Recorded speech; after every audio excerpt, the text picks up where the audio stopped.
प्रिय छात्रों नमस्कार। एनसीईआरटी गणित कक्षा 10वीं में आपका स्वागत है। आज हम लोग पढ़ेंगे प्रश्नावली 8.1 का प्रश्न क्रमांक पहला।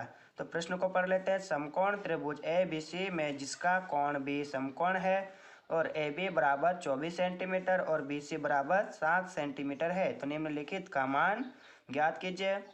हमें दिया था प्रश्न में ए बी बराबर कितना दे रखा है, ए बी बराबर 24 सेंटीमीटर और बी सी बराबर कितना दे रखा है, बी सी बराबर दे रखा है 7 सेंटीमीटर।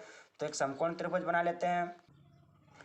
हमने एक समकोण त्रिभुज बना लिया है जिसमें ए बी बराबर कितना दे दिया, 24 सेंटीमीटर, ये प्रश्न में दिया था, और बी सी बराबर कितना दे रखा था, 7 सेंटीमीटर, उसे भी दर्शा दिया। जब किसी समकोण त्रिभुज में दो भुजा दी होगी तो तीसरी भुजा पाइथागोरस प्रमेय से निकालेंगे। तो पाइथागोरस प्रमेय क्या होता है, कर्ण का वर्ग बराबर लंब का वर्ग प्लस आधार का वर्ग।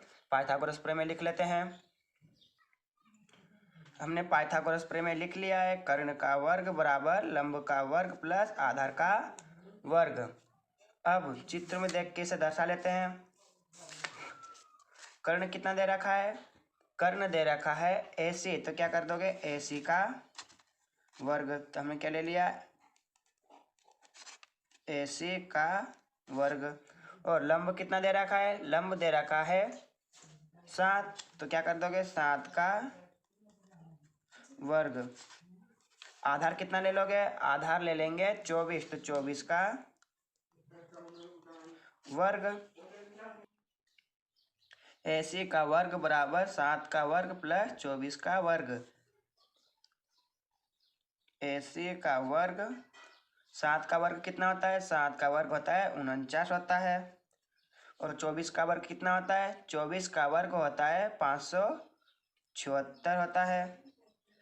49 प्लस 576 को जोड़ देंगे तो AC का वर्ग बराबर 49 और 576 को जोड़ने पर कितना आएगा, 625।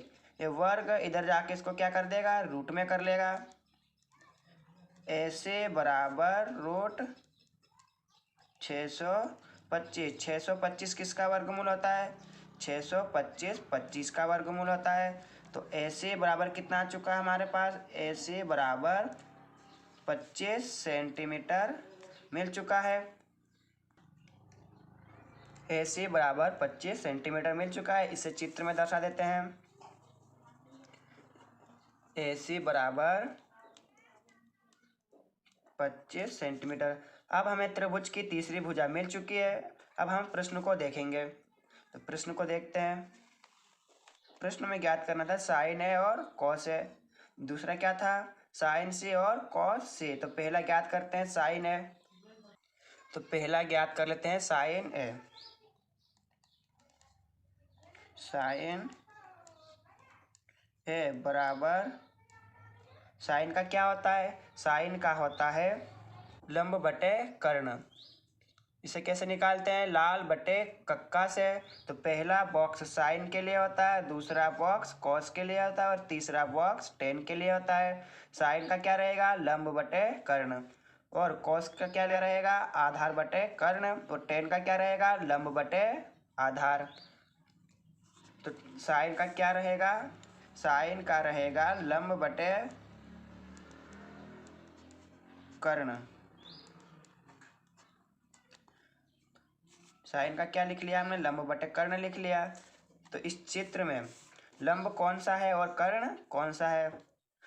तो समकोण के सामने वाली भुजा कर्ण होती है और कोण के सामने वाली भुजा लंब होती है, और जो भुजा बचती है वो क्या रहेगी, आधार।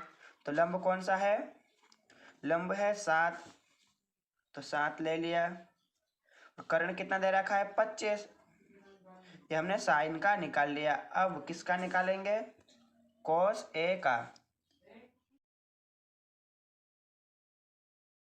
कॉस का क्या होता है, कॉस का होता है आधार बटे कर्ण। कॉस का क्या रहेगा, आधार बटे कर्ण। तो चित्र में देखते हैं, आधार कितना है, यहाँ पर आधार है 24 और कर्ण कितना है 25 पहला हमने सिद्ध कर लिया। दूसरा क्या है, साइन से और कॉस से। तो दूसरा हल करते हैं। तो साइन का क्या होता है, साइन का होता है लंब बटे कर्ण। साइन का क्या रहेगा, लंब बटे कर्ण। तो इसे लिख लेते हैं, लंब बटे कर्ण। साइन का क्या होता है, लंब बटे कर्ण। हमने लिख लिया है। अब चित्र में लंब कौन सा है और कर्ण कौन सा है, देखते हैं। समकोण के सामने वाली भुजा क्या होती है, कर्ण होती है। और कोण के सामने वाली भुजा क्या रहेगी, लंब। यहाँ पर कोण कहाँ पर बन रहा है, सी पर। कोण कहाँ पर बनेगा अब, सी पर। यानी कोण के सामने वाली भुजा क्या रहेगी, लंब रहेगी।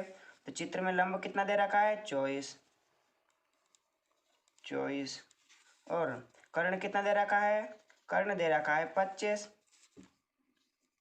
25। साइन सी का निकल चुका है। अब हम निकालेंगे कॉस सी का। तो कॉस का क्या होता है, कॉस का होता है आधार बटे कर्ण। कॉस का क्या रहेगा, आधार बटे कर्ण। तो लिख लेते हैं, आधार बटे कर्ण। तो आधार कितना है चित्र में, आधार है 7। तो 7 और कर्ण कितना दे रखा है, 25। ये हमारे दोनों आंसर मिल चुका है। पहला आंसर ये रहा और दूसरा ये रहा है, हमें ज्ञात हो चुका है। अब हम इसे स्टेप बाय स्टेप उतारेंगे। तो पहला स्टेप ये रहा, दूसरा स्टेप ये रहा।